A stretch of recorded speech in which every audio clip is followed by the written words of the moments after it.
Peace and positive. This is Amelia A. Atal, aka Emily MC, author of Y'all Not Gonna Make Me Lose My Mind. And today's topic is on artistic integrity, creative identity in the music industry, and the mental health behind how hip hop both keeps us in boxes and helps us evolve out of them. Now, before we get into some clips from the global community, we're looking at the sources and motivations of creativity in just a few of hip hop's most unique minds and developments. What challenges to the self-expression of professional artists in hip hop are actually occupational hazards. For quick context, the World Organization defines occupational health as the promotion and maintenance of the highest degree of physical, mental, and social well-being of workers by preventing adverse health effects caused by working conditions. And occupational hazards in mental health refers to psychosocial risks, workplace factors like organization design, management, or social context that can cause psychological harm, anxiety, depression, burnout, or PTSD. We're also looking at the impact of corporate and political interests on creativity in commercial industries, and how hip-hop artists continue to transcend boundaries, fear, and the familiar, bringing audiences with them on their journeys of wisdom, freedom, evolution, and psychological health. Now, sometimes this wisdom, freedom, and evolution isn't so immediate, by the way. Often, as soon as an artist with a self-determined idea of their art goes to explore it, they experience setbacks on multiple levels, psychologically, financially, even socially with their own family, community, or closest relationships. And regardless of a major label machine or well-oiled independent crew alongside them, there's usually constraints and challenges as an artist goes along. With so many stages and eras in the life of an artist, the endurance and right application of resources becomes more about one's spirit and mindset than the performance and branded products themselves. It takes the former, not the latter, to not just sustain as a notable creative figure, but for the nervous system to survive industry challenges, adjustment to public life, and obstacles to personal growth. As has been said, the industry doesn't break artists, it breaks nervous systems. A simple but impactful reflection comes according to a study by the University of North Carolina at Chapel Hill, in that references to anxiety, depression, and mental health in rap songs more than doubled between 1998 and 2018, which was the year rap outsold country to become the best-selling genre of music in the States. Now, hip-hop has given up that title in recent years. However, in that mainstream dip of sorts, it seems the mental health references have only grown.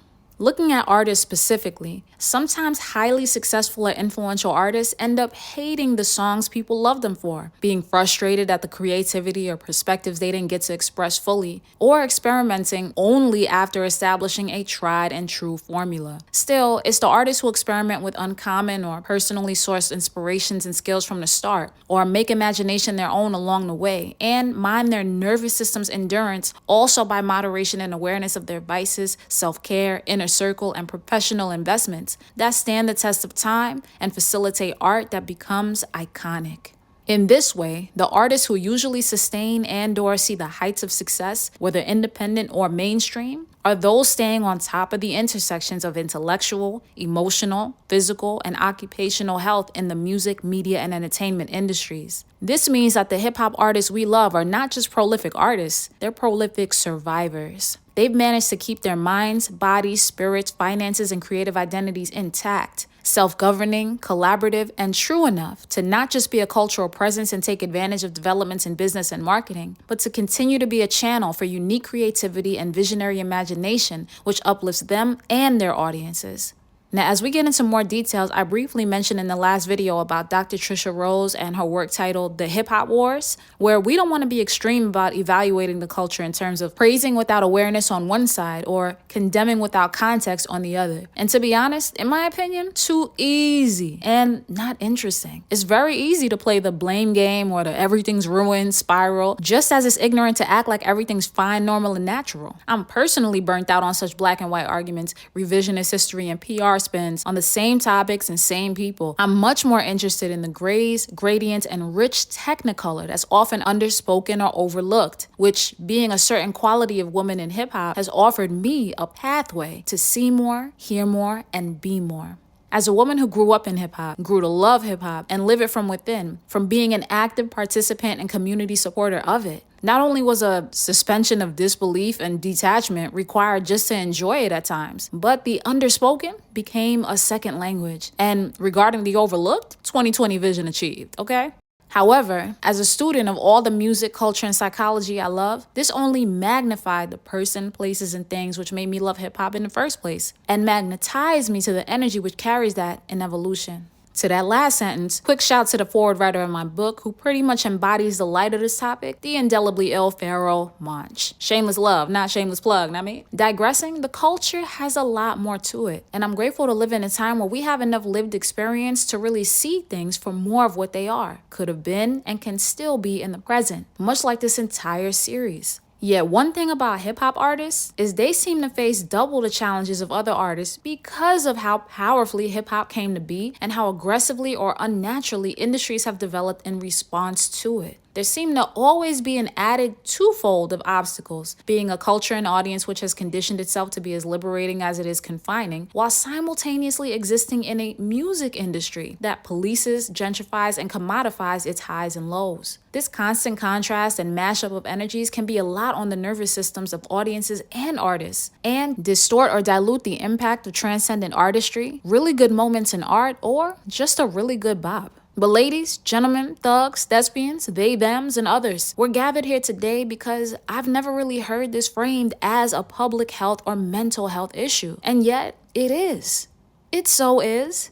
We can see this in at least 3 frames. 1. Objectively, it's a quality of life issue when a culture created to uplift, express, connect, collaborate, celebrate, educate, inform, and empower becomes a transactional, divisive, predictable, and unethical commodity, owned, operated, or managed by anyone who doesn't care about those positive things or has little to no direct connection to its rich history and multicultural roots.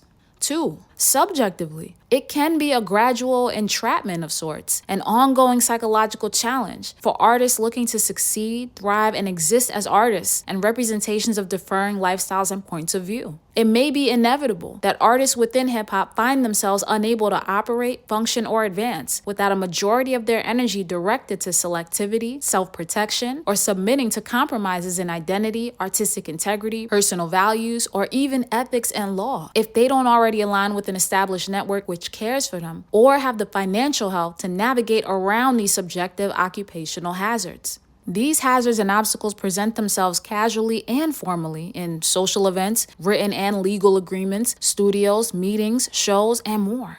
Audiences are impacted by the energy of artists making decisions purely out of assimilation, self-protection, and survival of toxic or limiting environments. And last but not least, 3, historically and to the present, the geographical landmarks and more so pioneers of hip-hop, much like many blues, soul, and R&B legends before them, have experienced the psychological and financial effects of gentrification of the culture and the growth of an industry not owned and operated by the majority of people it was created by. This has far-reaching effects. By being priced out and politicized out of the rights and visibility of their contributions, large gaps have been created in the generational wellness and documentation of hip-hop over several decades. Several icons and legends have not been able to afford to live, let alone address or resolve things like preventive care, medical bills, or debt. Many have been less able or unable to enjoy the billion-dollar global industry they helped build, privately, let alone publicly, with a healthy and well-adjusted hip-hop community. Over the roughly 50 years of hip-hop's formal expansion have also been undocumented creative milestones, numerous artists left out of lists and retrospectives, terrible contracts, public and private mismanagement, record label mergers which left many artists lost in a shuffle, and the ripple effects of mass marketing of explicit content with little to no redeeming qualities. Even with the massive success of hip-hop artists in the 1990s through the 2010s, it's become expected that many hip-hop artists rarely grow beyond their public successes, may not have much to show for their vibrant careers, or don't have the capacity or willingness to be present for intergenerational evolution, mentorship, or positively supporting the next generation of artists. Many aren't as able to leave the music industry or transition to other industries without significant impact to their overall wellness. While one could say these are the results of what hip-hop has and hasn't done for itself, this is also the result of unique pressures on hip-hop as a business, community, and people. The last 50 years are full of unnatural evolutions and also stem from a history of toxicity in the music industry as early as the first commercial records by Black artists, which according to NPR goes as far back to the years between 1890 and 1910. That's over a century of dysfunction and toxicity in one industry, which Black and brown people pioneered but never truly controlled. Those years in America also included massive industrial wealth, widespread urban and rural poverty, violent labor disputes, Jim Crow laws, legal lynching, and other harsh social realities affecting all 8 of the pillars of mental health, which according to Mental Health First Aid by the National Council for Well-Being include financial health, emotional health, intellectual health, community health, occupational health, environmental health, physical health, and spiritual health. Now, on a brighter note, let's take a breath. There is a counterintuitive view to all these negatives, a different way to look at how we've lived through the obstacles and how we still can in these modern information-driven times. I'm talking about where regression or stagnation on the outside actually triggers more imagination and artistic identity from the inside. It's the equivalent concept of, quote, freedom can be found within limitations, or embracing the paradox, or how constraint drives genius, end quote. This full circles us to artists who create hit songs they cringe about, which they never recorded or which they didn't feel pressured to perform. However, these hit songs still involve some level of mastery by them or those around them in either songwriting, song structure, production, vocal delivery, or visual representation. But besides these so-called cringy hits, many timeless tracks and whole albums have been the result of limited resources and creative resourcefulness under duress, much like hip-hop's technical evolution and innovation, which is responsible for the industrial growth of other genres of music too, but is never given the credit or compensation. You ever heard the phrase, if they put you in a box, create something in it? This is that principle, and something I've learned firsthand that I hope you take with you if it's not already in your mental health toolbox. In that excelling within my constraints, or making them not even look like constraints, also makes more people willing and or interested because of my point of view, imagination, work ethic, character, professionalism, and cultural literacy. And all these things are hip-hop. So sometimes it's a great thing for an artist to lean into one specific aspect of their art, look, style, or approach, even and especially when times are tough.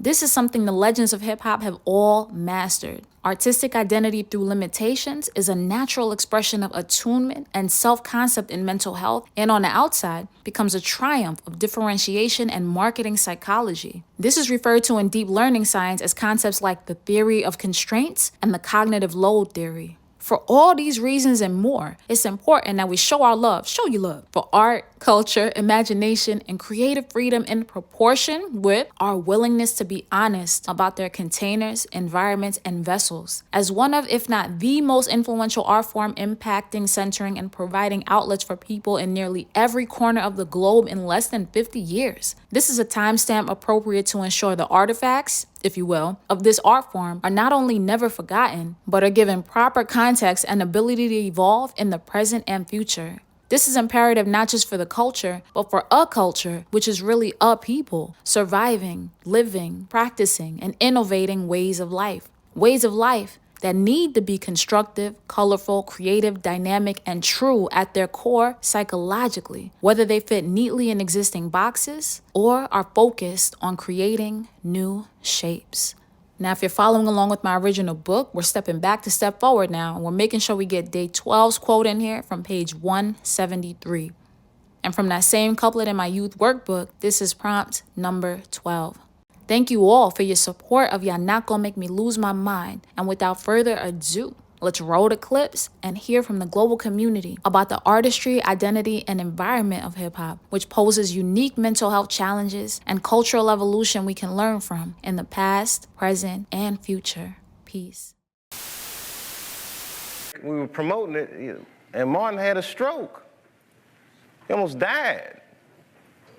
And then after that, I saw him, and I was like, oh my God, Martin, are you okay? And he said, I got the best sleep I ever got in my life. That's how tough he is. So let me ask you this. What is happening in Hollywood that a guy that tough will be on the street waving a gun, screaming, they are trying to kill me? Yeah. What's going on? Why is Dave Chappelle going to Africa?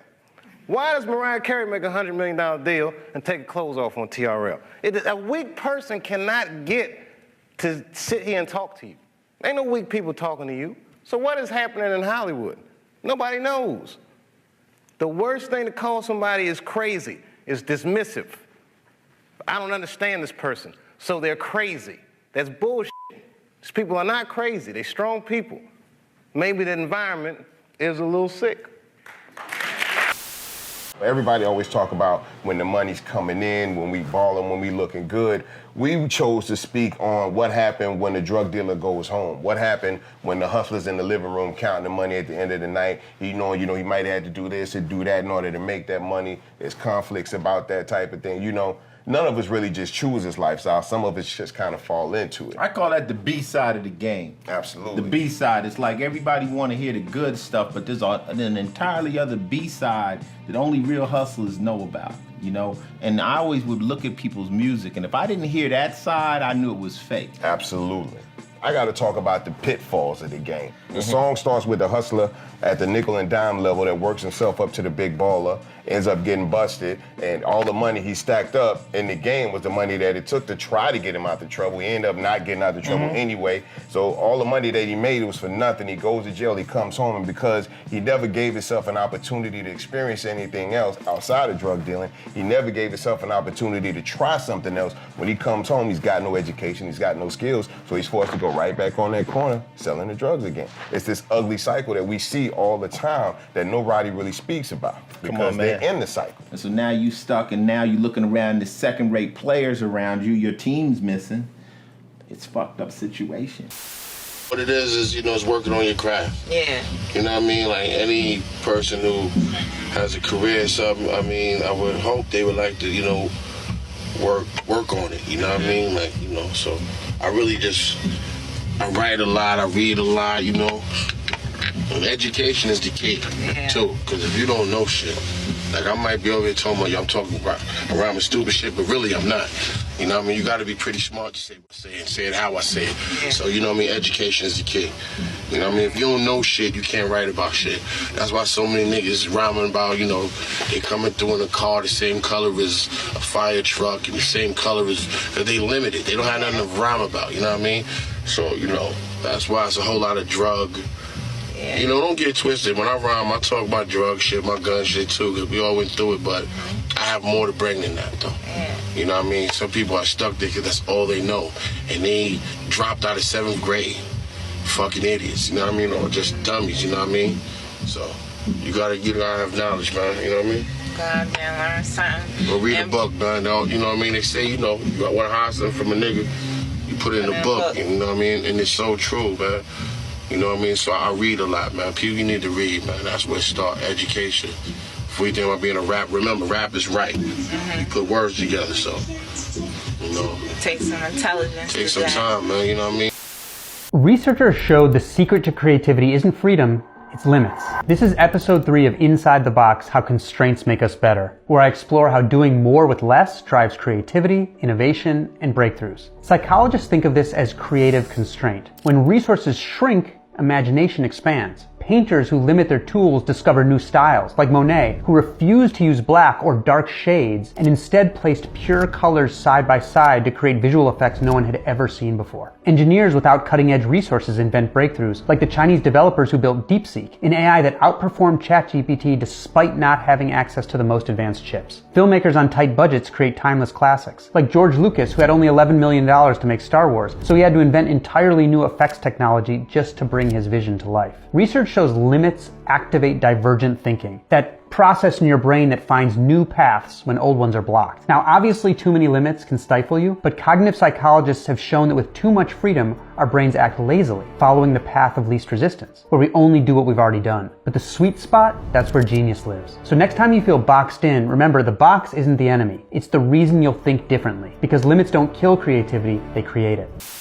Limited and liberated. Cultivating freedom in tight times. What is tight times?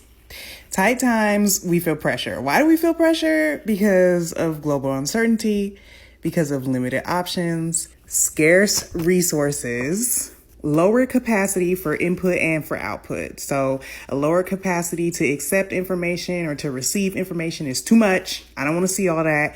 Or a lower capacity for output. I'm too tired. I can't be productive. I can't go to this job I don't want to go to and barely get any money and no health care, no benefits. My capacity is lowered.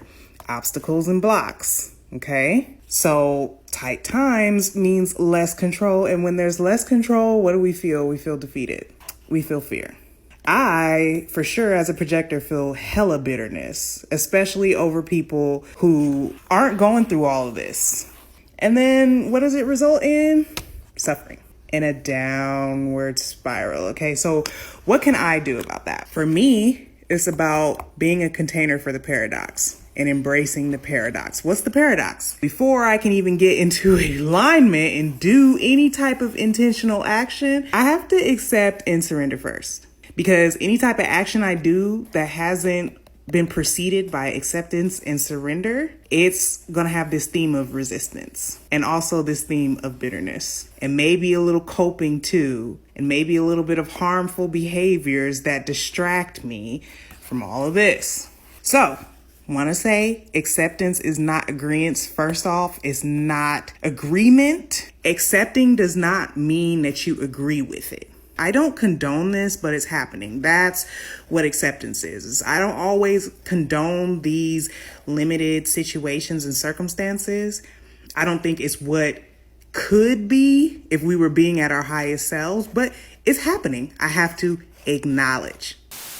Creative women are shamed every single day for choosing creativity above traditional stability. So I want to talk about what that shame looks like as a lifetime creative myself. By nature, creativity demands a lot from us. It demands our attention, it demands our time, sacrifice, heroic doses of embarrassing bravery. The creative person was born with these instincts, and the journey, of course, is to learn how to listen into these instincts, to cultivate them into a craft that is durable over time. I thought that being creative made me unstable, made me an outlier, that it made me different, though being creative is the most natural identity a person can have. In 8,000 years of spiritual texts across the planet, every single tradition refers to their deity as the creator.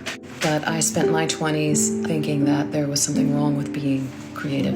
I'm wiser now. I still see this perversion of both creativity and femininity every single day. Creativity needs you to honor and prioritize your nature. It needs you to cultivate a relationship with these instincts that you were given at birth. Art requires that you become very good at being irreverent. Your art does not need you to conflate being irreverent for being defective. Creep.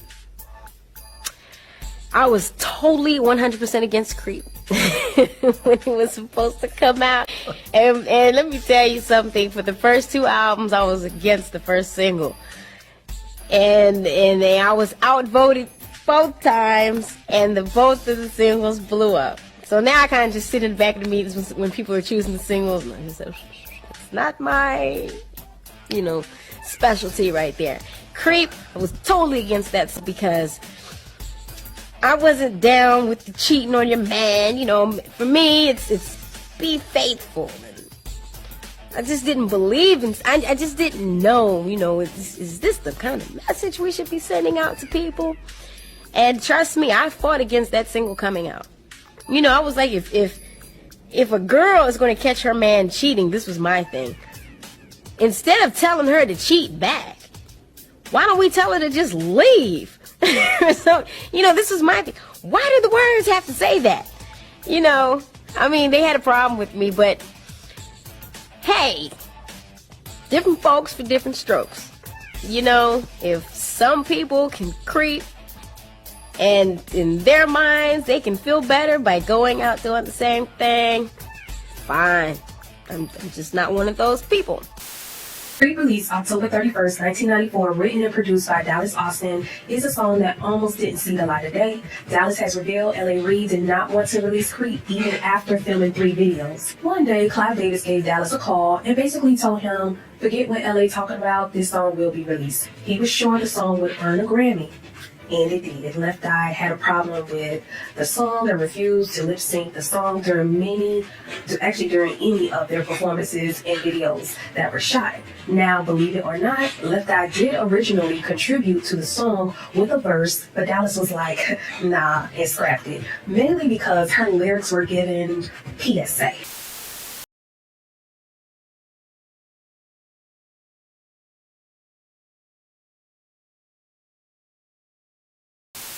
I think hip hop is here to stay. I think there's an underground hip hop, but I mean, if you had to put pop and hip hop in those types of categories, hip hop would be the underground to pop. So a lot of things that are attributed to pop come from hip hop first. So no matter what turn hip hop takes, whatever hip hop decides to do, it's going to spread because hip hop will try anything. Man, I've seen so many amazing things from some of the unknown hip-hop artists that people never get a chance to see. I'm gonna be honest, I don't do this song ever. Like, I stopped because I fucking hated this shit. And I might forget the lyrics, but nigga, I'm human. They got it, bro. This song changed my life and my family and my friends' life. And it goes like this. Famous rappers who hated their own hit songs. Nicki Minaj hated Starships because she felt it was too pop and not true to her rap roots. She even said she wished she never recorded it. Cardi B disliked Be Careful because it wasn't her style and she only released it due to pressure from her team. Drake got tired of Hotline Bling because the memes and jokes overshadowed the music, and he felt the song became a parody of itself. Post Malone didn't like Rockstar after a while because it boxed him into a trap image he didn't want to be stuck with. Snoop Dogg cringed at Sensual Seduction because of the heavy auto-tune and how far it strayed from his usual sound. Kanye West got sick of Gold Digger because he felt it didn't reflect the deeper, more personal direction of his later music. Eminem regrets Cleanin' Out My Closet because of how harsh it was toward his mother. He later apologized and stopped performing it. B.O.B. regretted Airplanes because it made him a pop rapper in the public eye, which wasn't the artistic direction he wanted. Here is a list of famous rappers that hate their own music. Juice WRLD ended up hating Lucid Dreams due to its success and would leave it as the last song in his set so he could rant about it backstage when he was done performing. Offset hates his song Ric Flair Drip. He was apparently disgusted by the production and didn't want the song on Without Warning, but Metro convinced him it would be a hit and they left it on the album. Kanye West has always hated his song Gold Digger, as he wrote it originally for Shauna, but she rejected it. But since Kanye knew it was a hit, he still put it out, knowing it was going to make him a lot of money. Eminem hates his album Relapse, going as far as trying to take it off of Spotify, and he cringes every time he hears his song Cleaning Out My Closet due to the verse about his mother. Another artist who hates their album is Drake, who was really unhappy with the Thank Me Later project, claiming it was incredibly rushed and then he never heard the album all the way through before it was released. Nicki Minaj hates both of her smash songs, Anaconda and Starships, refusing to play either at her shows and convincing her fans that sometimes she just doesn't know the lyrics. A$AP Rocky hates his song Problem, saying that it was made from a formula just to chase clout and not to express his musical abilities. And he has had the thought of never performing the song again, but his fans love it too much so he continues to perform it. Lil Yachty hates his first hit One Night, calling the song kooky and says he never wants to listen to it again, which has led to him having to cancel the song off certain sets because he's just forgot the lyrics. I heard that you originally didn't want to do Problems. You know what it is, Noah? It's something that you can never describe unless you're an artist, so only a niche demographic is it. You know how like you hate your hits? That record, that was fire. It was a dope time and all that, man. You know what I'm saying? But what made you not want to? What made you not like it? Get over it, because you look like you trying to play the scope of the game. Like, you know what I'm saying? At the end of the day, you come in and you kind of want to do your own thing. It's a formula. Every few years it changes, right? So now the formula is do a TikTok or do this, do that, do that. At the time, it was like get on a song with Drake, get with 2 Chainz. That's gonna make a hit. Like, you know, make this kind of song with this BPM. It's gonna be a hit. And sometimes, like, you know, a person like me, I just was like, I was afraid of looking like I was trying, but I don't give a like, it is what it is. Like, you know what I'm saying? Go past record. It is. What if I told you one of the greatest hip-hop albums ever made had no rapping? Released 20 years ago today on his birthday, February 7th, Jay Dilla's Donuts is often referred to as one of the greatest instrumental hip-hops of our time. The context of this tape is the lens to properly perceive it, because once you know and understand it, it starts sounding less abstract and more intentional. His body was limited and his time was extremely uncertain. Instead of looking outward, he searched inward to do one of the last things he knew he still could.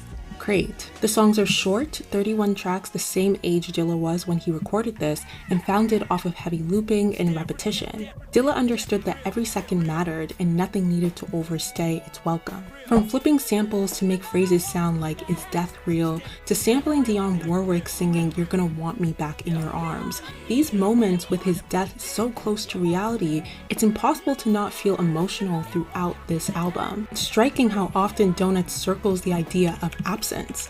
Questions start feeling like confirmations and comforting phrases feel prophetic. I think of the track High in particularly and the story surrounding it. In an interview, his mother, Ma Dukes, once revealed that when he was hospitalized, he would often talk to himself and hallucinate. When she asked him who he was speaking to, he revealed it was Old Dirty Bastard, someone who had died about 2 years prior. Dilla said that ODB was telling him which bus to take once he passed over. In High, the sample references a bus stop and a voice he hadn't heard in a while, and it's moments like that on Donuts where coincidence begins to feel incredibly unsettling. Even in his decline, this album holds care. There are tracks like Don't Cry that are made with the intent to console, and other moments like Last Donut of the Night that are meant to leave a mark on history. It's like a firm yet quiet declaration to say, I was here, I have one last gift to give, don't forget me. When listening to this album, I can't help but feel it unravels in a way that legacies often do. 3 days after its release, he would sadly succumb to his illness and pass away February 10th, 2006. Putting this into context 2 decades after the fact, I've always felt that this was Jay Dilla's way of laying down the foundation for his legacy, taking charge in ways that he might have not ever had the chance to do. The context is what proves the notion that when someone passes, the conversation does not go with them, but rather it just simply changes in its tempo. Lo-fi hip-hop beats would not exist if it wasn't for these two right here. Let me explain. On February 7th, 1974, the world gave us 2 men that would go on to change hip-hop. And their names was Jay Dilla and Nujabes. Yes, both men were born on the same day, and I'm pretty sure if I did more research, it would be the same time too. But Jay was born in Detroit, Michigan. Nujabes was born in Tokyo, Japan. Though they were born miles apart, the impact that the two had on hip-hop went a long way, so here's some fun facts. Like I mentioned before, both men pretty much pioneered lo-fi hip-hop, but they both did it in a different way. Because while Nujabes was an actual audio engineer, I mean, he built keyboards and all that stuff, though Jay Dilla was also an audio engineer, he did not use manuals. Jay was told he didn't really have to read manuals by his first mentor, who was Amp Fiddler. Not Q-Tip, though he did play a big role in Jay's career. But Amp told Jay the best way to learn how to do this production stuff is to figure it out by himself. And to be honest, he was right. I believe it's because of this that Jay developed his signature sound, which is known as Dilla Time. And for those that don't know what Dilla Time is, it's kind of hard to explain, but the best example of it is Running by the Far Side. Because though the beat sounds like it's following a constant pattern in BPM, if you really listen to it, there's a strong swing to it. When you listen to this swing, it kind of puts you in a trance that only Dilla Time can. Back to this man Nujabes. Like many of you guys may know, his name comes from his real name said backward. Now, I don't know where the Yamada comes from, but I do know his real name is Jun Seba. And there's actually not much known about Jun other than the fact that he was a really, really good audio engineer and that he was a really good producer. Though he was a very outgoing person, he kept his personal life to himself. Like, this is the only photo we have of him and his wife. Before this, no one knew he had a wife or even a daughter. It didn't matter because Nujabes wanted you to focus on the music. And unlike Jay Dilla, his approach to it was very technical, being that he was an actual audio engineer. He worked with this type of equipment and stuff on a daily. If you're interested in what equipment he used, there's a whole Reddit thread dedicated to this. And it's actually interesting to see how minimal but intricate his whole setup was. If you're wondering how a man like Nujabes was able to influence such a big part of hip-hop, something that was still new to Japan at the time, well, the answer is timing. Around the time Nujabes began, city pop in Japan was popping off. If you listen to city pop, then you know there's a lot of jazz and blues production. With Nujabes owning one of the biggest record stores in Japan, he had access to it all. Just like his lo-fi brother Jay, who was working with a lot of jazz and blues influenced rappers. Rappers like Common. And if you're wondering if Jay raps, well, he does. He doesn't have a lot of songs, but he does have this one song called F the Police, which is funny because he used to be a junior police cadet in Detroit, but made the song a response of all the injustice going on in Detroit. He also was going to go to the Air Force, but decided to focus on music, which is interesting because when you look up the man who helped compose Samurai Shampoo with Nujabes, yes, Nujabes worked on this too. But the guy they mentioned actually had something going on with the Space Force, so I don't know. But it was also said that that's just a fan trying to write his way into history, which is honestly hilarious. But one last fun fact I want to make about Dilla is that if you ever listen to the Donuts tape, and if that's your favorite tape, just know that Jay put his heart and soul in that project, with it being the last project he made on a hospital bed, or just the last project he made in general. Made on a SP303, which honestly is the most tedious equipment to use in this position. Like, think about it, the whole project was made on this, and we were given something that transcends through time. And though much is not known about Nujabe's, his music transcends generations too. Sadly, both of these wonderful producers would pass away in the month that they were born, so not only do we say happy birthday, but we also say rest in peace. This album sounds like stepping into an intergalactic club. Most people think that Busta Rhymes is just a speed rapper, but he's actually one of the most influential and creative artists in hip-hop. He recently announced a new project coming out with the late Jay Dilla, so I want to talk a bit about him and Genesis, one of the most underrated albums of the 2000s, which also happens to be one of my top 10 favorite albums of all time. My big poster of the album. Busta Rhymes debuted in a group called Leaders of the New School and was mentored by Public Enemy's Chuck D, who also gave him his rap name. Busta Rhymes immediately stood out due to his unique rapping style and powerful voice. He easily switches between different flows, uses a lot of onomatopoeias, and plays around with vocal layering. And he sometimes uses a Jamaican accent, representing his Jamaican roots. He solo debuted with an apocalyptic concept because the late 90s were obsessed with the end of the world Y2K theory. He explores many themes, not just musically, but visually. There is a cartoonish, dramatic, and off-putting sense to his work that keeps his listeners on edge and excited. His thrashy and chaotic sound also adds an animated sensation to his music, whereas his versatility made it really easy for him to collaborate with other artists, especially in R&B and pop. Genesis released in the year 2000 and is an underrated masterpiece. Beats are addicting, hyper-erratic, futuristic, and very ahead of its time. Tyler, the creator, also recently sampled its single Pasta Cavoisier on Big Poe, which makes a lot of sense given that Big Poe is kind of like a club dance style type song. Genesis came out after 9/11, so Busta Rhymes didn't continue with the apocalyptic theme that he had going on because it would have been ill-fitting. But coinciding with the surge of the internet and technological shifts that the world's music and hip-hop was experiencing, Genesis was kind of like a rebirth for him. Hence the mosaic of images of him being put together and the solemn expression. There are a lot of gems on this album outside of just Pasta Cavoisier. Make It Hurt, Truck Volume, As I Come Back, Bounce, Better Stay Up in Your House, and Break Your Neck are must listen. I didn't care, you know, so, and now, and a lot of times I always tell people that I didn't listen to the radio, and I think I might have said that before here, but I didn't listen to the radio and I didn't watch TV at a point too. You hear and see, then you find yourself mimicking other people, or you become afraid to try something new because it don't sound like or look like everything else. Yep. Four-time Grammy winner Missy Misdemeanor Elliott is being inducted into the Rock and Roll Hall of Fame. And all I have to say is, what took them so long? Missy Ben told us she was really, really hot back in 2003. And now it seems the Rock and Roll Hall of Fame finally agrees.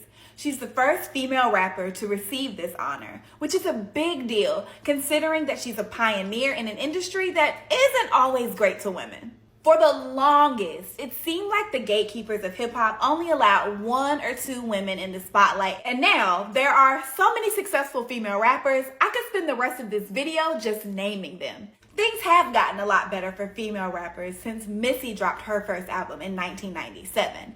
And I think her influence on hip-hop and constant creativity has a lot to do with that. But that doesn't mean things are perfect. Megan, Cardi B, Flo Milli, Lotto, and a lot of others have talked about the sexism they've experienced, including double standards, unfair pressure, and sexual harassment. When you think about Missy's influence and all the stuff she's done throughout her career, it's proof that women in rap are needed. Now it's time for the hip-hop industry to catch up and become more inclusive so we can continue to have talents like a Missy Elliott. And why end this with Missy? I'd love to see Lauryn Hill, Lil' Kim, and Salt-N-Pepa in the Hall of Fame next year. I remember calling Missy. She was one of the first artists that we were taking on outside of the core artists we already had. I was like, hi, this is Mona Scott with Violator. I would love to talk to you about management. She was like, who? What? Nah, I'm not interested. Click. And then fast forward, Sylvia Rohn was great about convincing her to be an artist. Because she was signed to Elektra Records. Well, before that, that's what I'm saying. Ah. Sylvia talked her into signing to Elektra by promising her her own label. Because Missy was really passionate about writing and producing and developing other talent. She was disillusioned. She was at a point in her life where she was just like, look, I love music. I know I'm talented. I don't want to do this artist. So my name is Lady Leisha. I am a musician / performer / TV personality. I've experienced many barriers of being a woman. I think the main one for me is having a talent and people are kind of scared of that talent. I felt myself trying to mold myself into what their thing was. And I remember Damon peeping it and being like, nah, that's not why I called you in here. I called you in here because I want you to do that thing only you can do, you know? Yeah. And I think from that, I was just like, okay, so every space I walk into, all I got to do is bring myself, you know? Wow. That's what I took from Damon, you know what I'm saying? That might be one of the greatest observations any artist can come to. Just bring yourself to any space, you know what I'm saying? You ain't got to mold yourself or try and fit into it. Nah, man. You know, if you're in that room, it's because of you. So do you trace all that's occurred in the last 5 years kind of back to that moment? Just unapologetically me, you know what I'm saying? Like, I didn't feel that there was anything at the time that was coming out that was sounding like boss, that was sounding like offense, even selfish, you know what I mean? Just trying to work with the resources we have amongst each other to make something happen. And so learning that independence was something that I kind of built from early without even really recognizing it at the time. When am I an introvert? Most times, for sure. I think my extroverted side comes out when I'm probably on stage. And I think I don't know, what's interesting for me as well is like most people think because of who I am and what I do, I'm on all the time and I'm always extroverted. It's because they see you on stage or they see you on a screen but actually I'm just chilling. Like I'm just like to myself and quiet. I've always been like that. But it doesn't mean I'm not confident or I don't know who I am or I'm not, aware of where I am and my surroundings. Yeah, I feel strong in that and I feel powerful in it. Just fresh, got off the stage from an amazing London show at Montclair, brought out my sis, Lil Sims and Cleo Soul, and I just wanted to lean into Lil Sims for a minute because she is like such a vibration. Her skills, her style, her rhyme pattern, her excellence, the way she writes, I just found her to be so even more incredible than I knew she already was. And then I listened to her new album, No Thank You, and I was like, yo, she is on to something so crazy. She's super musical. Right when you first get into the vibe, you think it's going to be something simple. Next thing you know, it takes you on this epic opus. Man, Sims is the za. She is what's next. She is what's now. Her lyrics are fire. Her pen is fire. Her flow is ridiculous. Her music is outrageous. And she's just getting started.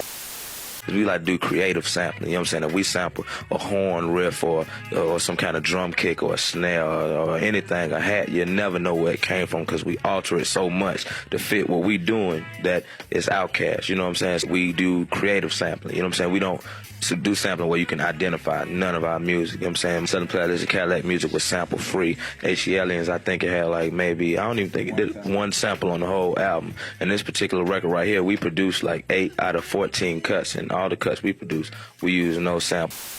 Advice for young artists is really simple. Make the music that you want to hear. Like, I know a lot of people can sit around like, well, I don't like this, or, this kind of music right here, man, this music right here get on my nerves, or, these people are whack, or these people are whack. The complaining really doesn't make the music better.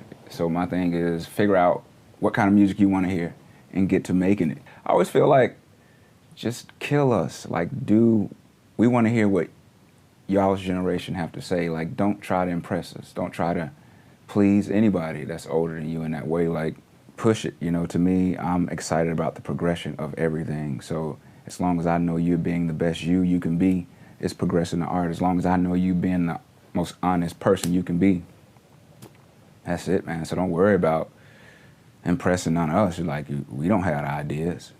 Y'all got all the new ideas, all of them.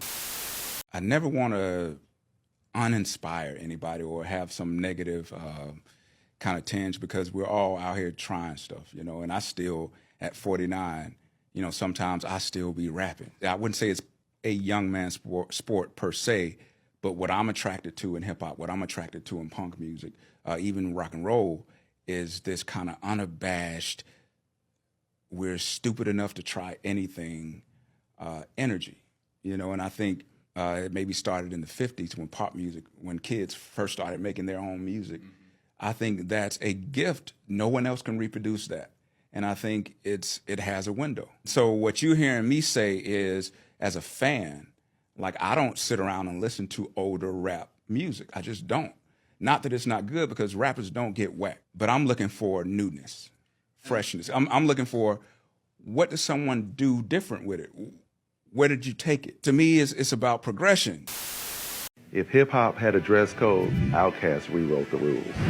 They took avant-garde and they took urban streetwear, put the two together, and you have some incredible style.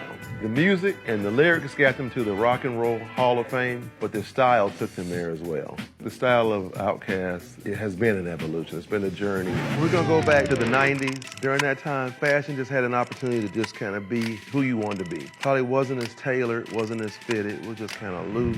One of my favorite, Andre, with the knitted hat, with the beads, the cuffs, Big Boy, with his hair braided, these really cool sunglasses, the turbans and the jumpsuits. It all has something to do with something that was going on at that particular time.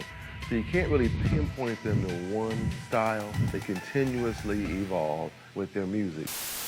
I still sign those records in my meet and greets all over the world, man. Wow. Yeah. Come on, man. I'm so proud of you, brother. Tech 9 is here. New album, 58164. So I want to talk about that. Yes. But when you see all of these things now, and we hear your story after that journey with Jimmy Jam, Terry Lewis, Quincy Jones, Strange Music came out of that as an independent label. Yes. And you figured out something in the 90s that everybody now is seeming to figure out. Exactly, man. Right? Yes, I did. Yes, I did. It's a lot of touring, merchandise, everything, and we could do it on our own. You know what I'm saying? Now, it takes your money, your own money, and you might lose like we did the first tour, 140,000. But if you believe that you have something special, like me and Travis knew, we kept hitting it hard, kept hitting every town, all the towns that people don't go to as well, you know, not just the big cities, you know what I mean? Just going there and doing shows for 7 people in San Diego, and then when I come back it's 30, then come back it's 100, come back it's 300, then we selling out the House of Blues. We did this in every town, man, pretty much. Casper, Wyoming, man, you know, so just going places where people say, people don't never come here, or, you know, thank you, Tech 9. We figured that out early on, that if you want to be the hip-hop president, you got to be out there politicking. And how do we politic?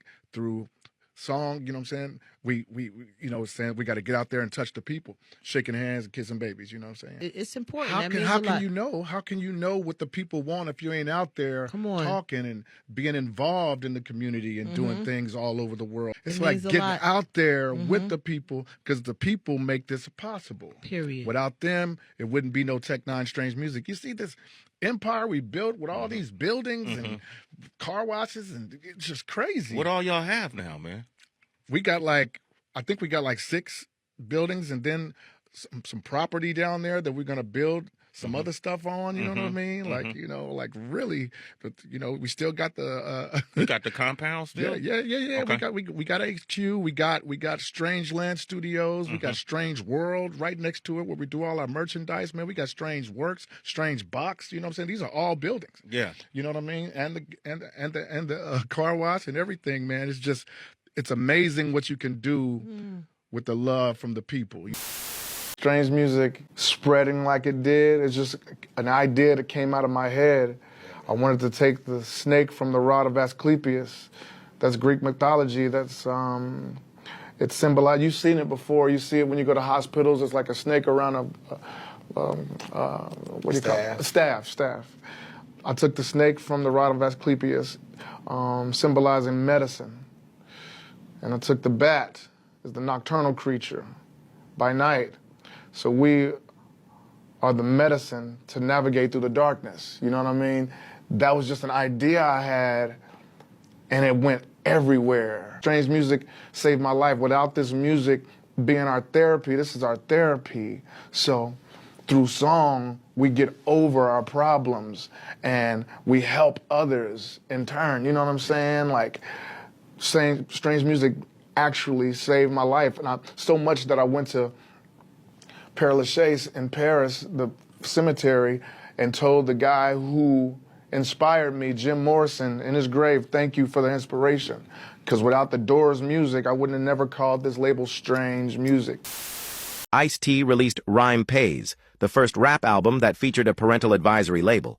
I want you to know that this is toxic shit. So we made our first parental sticker. It was an phallic symbol. It kind of looked like a bullet in a condom. In 1988, NWA released Straight Outta Compton, which also included a warning, but still not the fully standardized black and white sticker. And what ended up happening is we ended up selling more records because the kids didn't want to buy them unless they had the stickers on it. So it just backfired on them.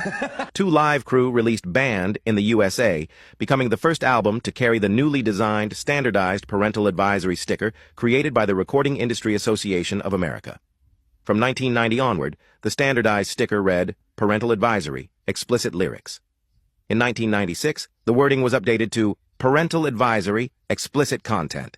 Over time, the sticker evolved into a recognizable visual symbol. So y'all know that parental advisory sticker that's on like almost every album to the point where you don't even see it anymore? Well, fun fact, the first musicians to ever have to use this sticker was a group by the name of 2 Live Crew. And you about to find out why. But first we gotta go back a little bit. You see, the RIAA, the people who give out like the plaques and stuff, had a problem. There was this group called the Parents Music Resource Center, which we're now going to call PMRC. Remember that? They said, you know what? We don't like some of the music that's coming out. They said it's influencing their kids in a bad way. So they looked over to the RIAA. Because something I forgot to mention is they don't only give out plaques. The RIAA stands for Recording Industry America Association, something like that. They basically represent the music recording industry. They said, what you want us to do? The PMRC, the parents said, first of all, we want you to watch your tone. Second of all, we want you to come to court. And what the PMRC basically wanted was a rating system for music, kind of like they do for movies, like rated R, rated M for mature, and all that. And it started because of Prince. One of the parents bought her kid a Prince album. They was listening to Prince, and Prince started talking about doing stuff to yourself. The parents said, we want to know what's on the albums before we buy them for the kids. And okay, that's kind of fair. And that's what a judge thought. He said, all right, that's cool. But who is going to decide what the rating should be? Because Prince had that on like one song. You want us to rate the whole album as M for mature, T for teen? What you want us to do? Musicians in the RIAA came out and said, tell them, Judge. The judge said, all right, slow your roll, slow your roll. But seriously though, what if the parents advise the kids on whether they should listen or not? We'll call it parental advisory. The RIAA said, well, that sounds fair. The PMRC said, no, we want the rating system. The judge said, no, we're going to do it my way. Finally. Here's where things start to get wicked. See, the PMRC started looking at groups like NWA, started looking at artists like Ice-T, all who have something in common, all who made rap music. The PMRC said, look, you got to put that parental advisory on that stuff. The RIAA said, that's just how they talk. You trying to censor how they talk. Black people said, now hold on now. RIAA said, hold on back. We trying to help you. You trying to censor them? But suddenly, while this conversation was going on, a bombshell drops. A group by the name of the 2 Live Crew was blowing up in the South with their album As Nasty As They Wanna Be. And boy, I can't show you this whole album. The Parents Association said, they said, what songs they got up in there? The 2 Live Crew slid up. They said, we can answer that for you. Our hit single's called Me So Horn. So you know that song? That's us. We also got a song called Throw That D. I bet you can guess what D means. We also got a song called Hey. hey, we want some. If you don't know the rest of the lyrics, look in the comments. They're going to answer that for you. But yeah, that's what we got. So we need that little sticker y'all was talking about. The Parents Association said they can't play that music. The RIA said, so what you gonna do, ban it? A Florida judge said, yup. A Florida judge ruled it as obscene material and made it illegal to sell to the youth. Parental advisory, grandparental advisory, don't matter. You sell the tape, you get arrested. People sold the tape, people got arrested. But you know what happens when you tell people they can't have something? The album starts to blow. Meanwhile, the whole time, 2 Live Crew is in court against Florida saying, yo, it's freedom of speech. They released another album while they're in the whole legal proceedings against Florida. But this time, they had to put the parental advisory sticker, the first album to do so. See, again, first album was labeled obscene material. They're battling this. But while they're battling that first album, Florida would look kind of crazy if they said, we want to ban both of them. The Supreme Court would probably be like, okay, y'all doing too much. So the middle ground was basically put the parental advisory sticker on that album. And fun fact, the first song off this album was a remix of Born in the USA by one of the most top-selling famous musicians of all time, Bruce Springsteen. He allowed them to do that, which shows you the divide against musicians and parental associations at that time. They were shocked that he let them do this. He's the poster boy for all that. They said, and I quote, 2 Live Crew and Bruce Springsteen can go to hell together. But anyway, at the end of the day, 2 Live Crew won their battle and their first album was not considered obscene anymore. It was just music. And to keep everyone happy, the RIA said, okay, if it has a curse word or whatever in it, just put the sticker on there. In the annals of history, some literature stands above the rest. Books like Pride and Prejudice, To Kill a Mockingbird, and now, Thug Kitchen, Eat Like You Give a A growing number of titles featuring curse words are hitting bookstores. Books like Color Me Calm, The Subtle Art of Not Giving a and Off, I'm Coloring. It all goes back to 2010, when My Dad Says burst on the scene.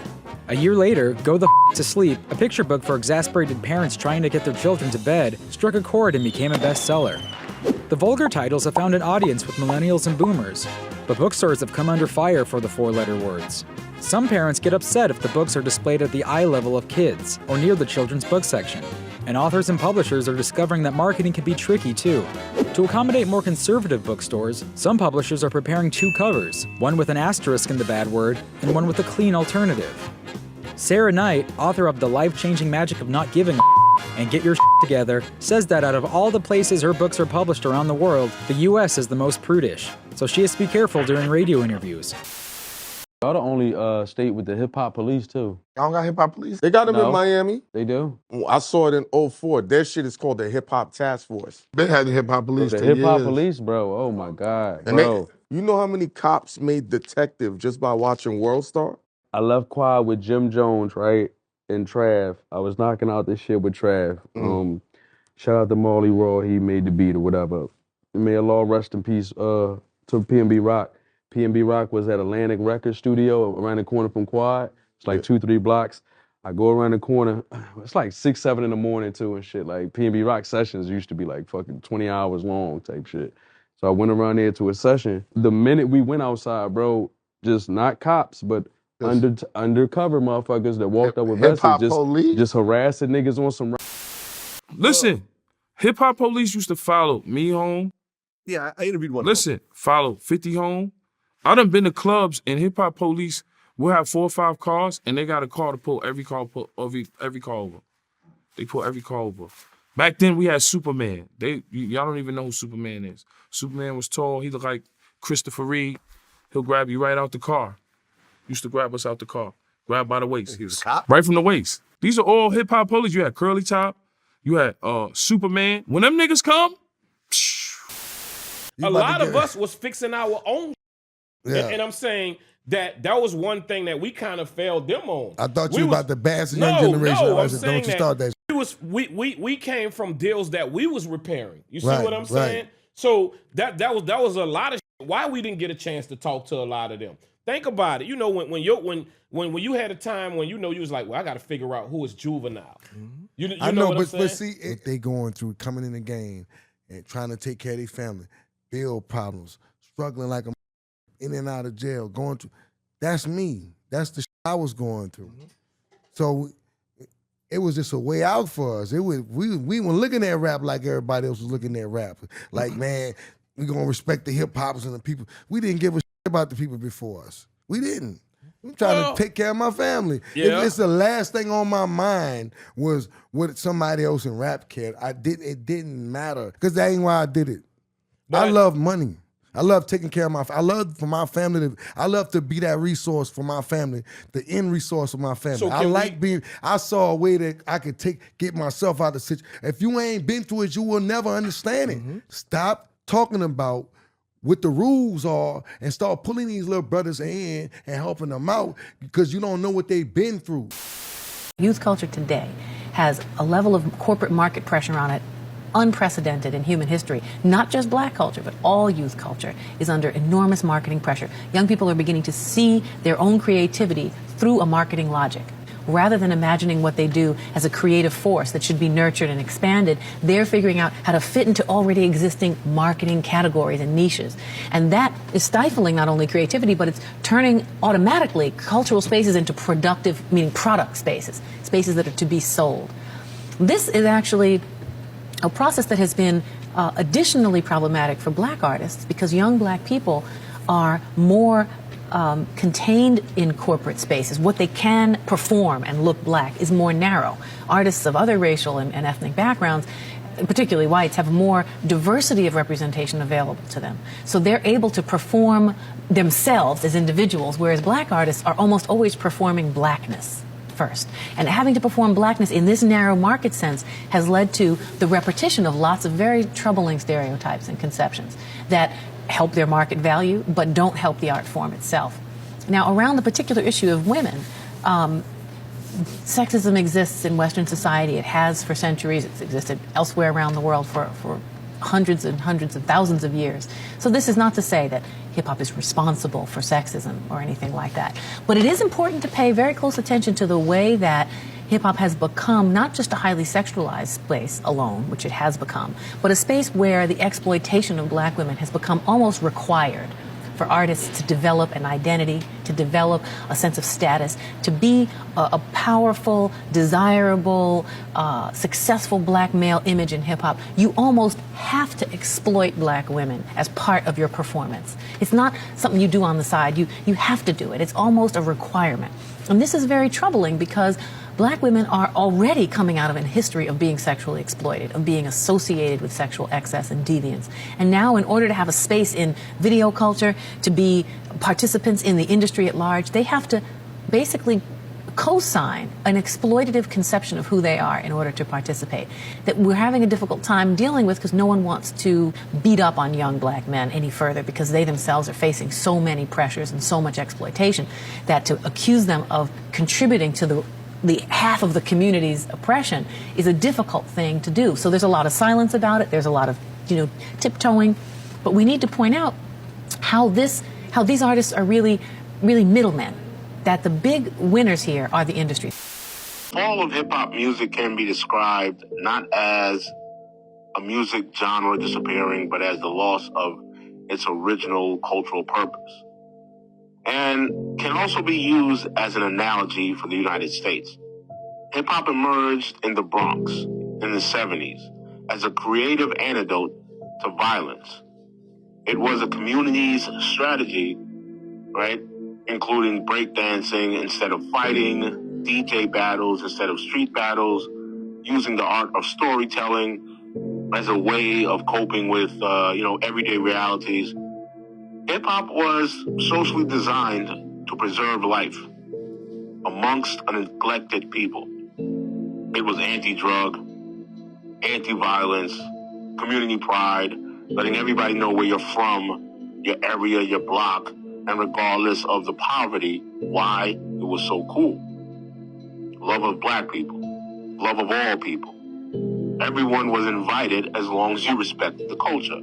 In this sense, hip-hop wasn't just entertainment. It was culture engineered to keep the young black youth safe, motivated, and educated. Though rappers in the 80s wanted success, money wasn't the foundation. The hierarchy was culture, community, skill, talent, and business. So the business was there, but it didn't supersede culture. It didn't supersede community. It didn't supersede originality. All right, and the unwritten rule, before I sell out, I get the hell out. Around the mid-90s, a transformation happened. People decided to sacrifice the culture of hip-hop for self-indulgence. Before I sell out, I get the hell out turned into I'll do anything for money. And it was those artists that were promoted, you know, the artists that were willing to do anything for money.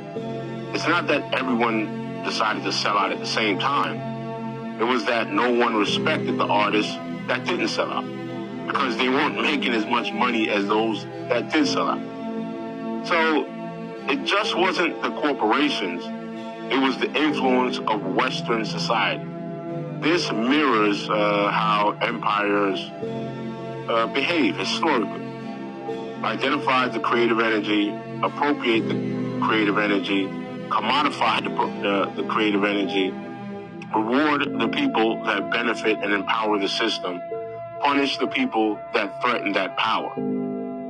Hip-hop became a product, and a product can't be culture. It's a commodity. It's trending. It's a lifestyle, but it's not culture. A culture is created to preserve and advance those people in that society for generations to come.